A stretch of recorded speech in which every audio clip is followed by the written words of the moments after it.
Hey friends, Thursday. Welcome back to another episode of Hot News. Hope you're enjoying your life. I really do. I sincerely do. And I sincerely hope you consider checking out Ting, our sponsor for today's video, because Ting is the mobile phone carrier that does things a little differently. We actually have the team here at UFD Tech on Ting, and my average bill for both of them combined is a total of $23 a month. That's because with Ting, you only pay for what you use. No monthly contracts, no over bundling things that you don't necessarily need, like thousands of minutes on a phone call in order to get the data that you're looking for. With Ting, you simply pay for what you use. You can go to their website and use their online calculator to see whether or not you would save with Ting based on your usage. And in fact, the average Ting bill is $23 a month. And if you use the link in the video description, ufd.ting.com, you can save $25 off your first bill with them. And they just added Verizon to their list of networks. So that means you can get coverage no matter where you are, whether you need to be on T-Mobile or you need to be on Verizon. Ting can work for you, and they support customer service. That's their thing. They make sure that when you call that you are getting taken care of. And so you can go to ufd.ting.com, find out if you'll save with them, get $25 off your bill, which for me would pay for both of the lines that we're using on them for an entire month, which is crazy. And while Ting can save you money on your phone bills, nothing can save you from AMD disappointing you.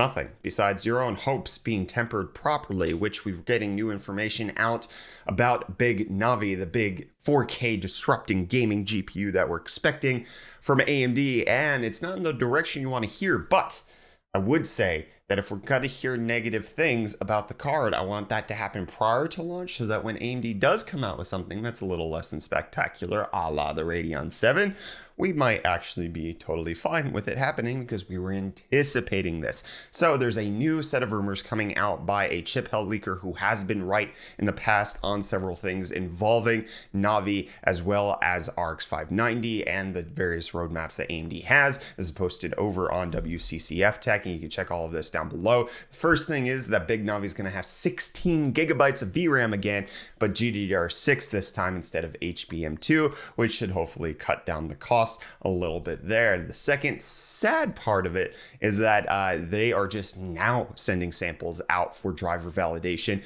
and to AIB partners to actually start making models of the cards so that they can have after party or third party versions of the cards, which means that number one, this likely won't be out till late October or early November, which is going to be after NVIDIA's Ampere launch. And then number two, it likely will be reference card onlys, kind of like the Vega situation where how many months did it take us to get the Vega 64 in a AIB partner model? What was it? The Strix one launched 3 months later. Yeah. We're kind of in one of those scenarios again where AMD isn't getting the AIB validation done ahead of time as quickly as NVIDIA typically would. So we're going to have to wait months until you can get anything different than the Founders Edition, which is a little frustrating, but it's also not necessarily surprising. Consider how AMD has done things in the past. This matters if you actually want a good cooler. Unless AMD has something in the pipeline that we haven't heard of. They have said that they're done with blower style coolers, but we don't necessarily know whether or not their regular axial coolers are going to be effective at cooling what is supposed to be a 300 and 350 TDP monster of a card. Can AMD do it? The track record says no. Water cooling means it's going to be your likely best option to keep those cards cool.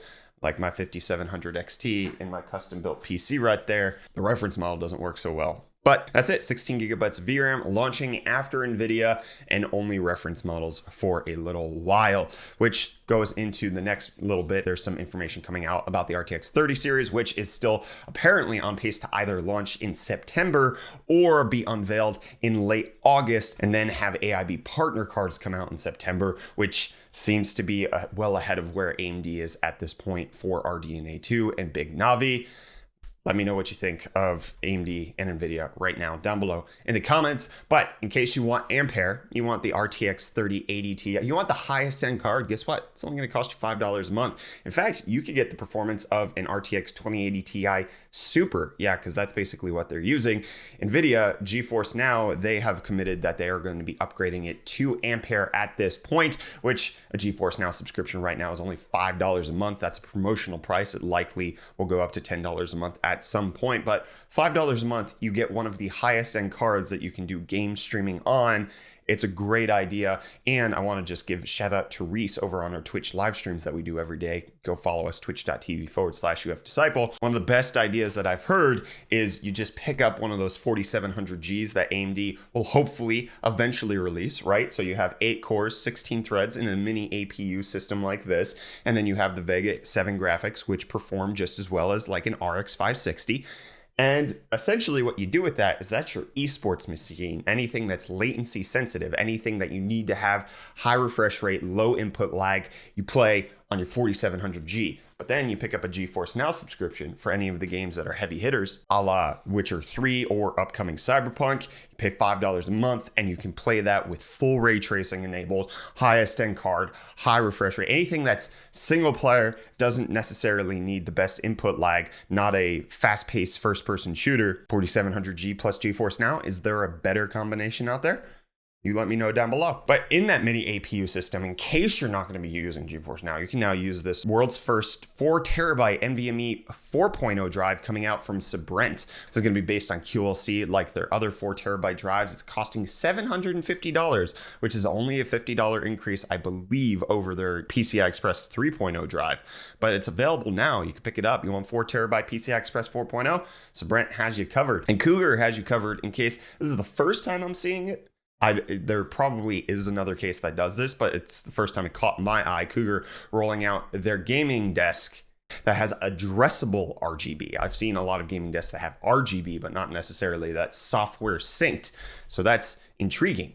But in case you want to sit at this desk, you might want to pick up one of these Herman Miller Logitech gaming chairs. This is the proper way of doing a gaming chair, not something like this where it's just a bucket seat and it's not necessarily the most comfortable thing in the world or the best for your back. Herman Miller making some of the best office chairs ever made. Well, the M-Body gaming chair right here with Logitech.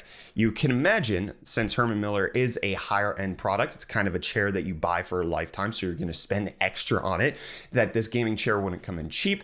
And you're absolutely right, it's $1,500. But more than likely, I obviously haven't reviewed one, more than likely this is a chair that's going to last you forever. It's going to be of significantly higher quality than anything that's put out by DX Racer or any of the other gaming chair companies that are going to cost you between $300 and $500. So it honestly seems worth a 12-year warranty that I can't justify the cost, but boy howdy, I want one. And I may want a new phone sometime soon, personally. And we got rumors about the iPhone 12. There's couple of rumors. One says that they're going to be delayed till November. The other one says that they're on track for a September launch, so take that with what you will. And then there's also information about their battery potentially having a 2775 milliamp hour battery compared to the iPhone's 11 3110, which doesn't sound like a whole heckin' lot, but consider the fact that Apple is locked down. They actually tend to get much better battery life per milliamp hour versus Android equivalent, like the 11 Pro Max only having 4000 milliamp hours, but I can get nearly 2 days on my phone, which you don't typically see out of other 4000 milliamp hour batteries. And also consider the fact that the Apple iPhone 12 is supposed to be on 5 nanometers. Power efficiency is supposed to go through the roof. So you might end up seeing the same battery life with smaller battery capacity. It's potential. But do you care about battery life if you're picking up a Samsung Galaxy Flip 5G? No, you're not. And it's going to set you back $1,450 and supposed to launch on August 7th. Yikes. No thanks. I'm good. I'll pass on this. And I might pass on the new ROG Phone 3, which got announced yesterday from Asus, unveiling a whole bunch of new products like headphones, a new portable monitor, a new 68-key mini keyboard, as well as the ROG Phone 3. I'll leave a link in the video description to NKBHD's video on this. He does a great job breaking it down, but basically the ROG Phone 3 has every spec that you could potentially ever want in a phone right now. 1080p, 144 hertz OLED, 512 gigs of UFS 3.1 storage, 16 gigs of RAM, Snapdragon 865 plus, 6000 milliamp hour battery. This thing is crazy. But speaking of that portable monitor, this is actually something that I really like the idea of, because in case you don't remember, I did a video where I made the ultimate bed gaming setup, and I have one of Asus's portable monitors in that. That's the 240 hertz version, and I used it because it has a camera thread on the back of the portable monitor, unlike other portable monitors which either don't have a setup for mounting it to some external device, or they use a vase mount This one has a camera thread, and it looks like this one will also have a camera thread, but it's 144 hertz, which is all I need for my setup. I don't need 240 hertz. I'm not going to benefit from 240 hertz, but I had to pay the $500 price tag for the XG17 in order to get that. Well, the XG16, 144 hertz, supposed to come out in December, hopefully for a cheaper price. Give us $300, and I might swap it out. I don't know. At this point, I'm probably stuck with the XG17. I'm not going to swap it out for something less, but for anybody who didn't want to spend $500 on a portable monitor and create the ultimate bed gaming setup like I did, that might be the way to do it. And Ubisoft's showing us the way to do it when it comes to pricing next-gen games. At least for now, they have committed that they are not going to raise the price on PS5 or Xbox Series X games this year. They're not committing to not doing it in the future, but if you want to pick up a game for launch or for the holiday season, it's going to cost you $60. This is obviously starkly in contrast to other game developers that have said that they're going to be raising their price to $70. Ubisoft trying to make it so that it doesn't sting too much this year. And Twitch trying to make sure that the sting of sports is going to be not stinging. They're having a new sports category, which is kind of the olden days of Twitch, right? This is how I remember using this service, was for Justin TV, going to try to find live sports that I couldn't watch on my television. Twitch Sports is now a new thing, and not just esports. And MSI confirming that they're going to have a new thing on their motherboards, Rocket Lake support coming to the H410, posting it in the support documents of the H410. And Slack not looking for any support from Microsoft. In fact, they're looking for them to stop. It's time to stop, Microsoft, okay? Because Slack is accusing Microsoft of anti-competition in Europe because it's bundling Microsoft Teams with an Office 365 subscription. Even if they don't pay for it, they can't get rid of it. Slack is saying that this is anti-competitive. You can't be bundling it because Microsoft Teams is a direct replacement for Slack. So Slack writing in their complaint about it, Microsoft has legally tied its Teams products into its market-dominant Office productivity suite, forced installing it for millions, blocking its removal, and hiding the true cost to enterprise customers. What do you think of this? Let me know down below. And what do you think of this video, which I absolutely think you should go check out? It's by Scott Hanselman. He showed off that you can run Half-Life Alyx on an Oculus Quest wirelessly. Pretty cool. I like it. Check out his video. Find out how to do it for yourself. Yes, my friends. And find out how you can save money on the mobile phone carrier who does things differently. ufd.ting.com. Save $25 off your first phone bill with them, which could mean that you get it for free, essentially. My phone bill's $23 a month, $25 credit. Negative $2, man. So check them out. Check yourself out of here because hot news is over. Check yourself into a beauty spa because you're a beautiful person. I'm done. Bye.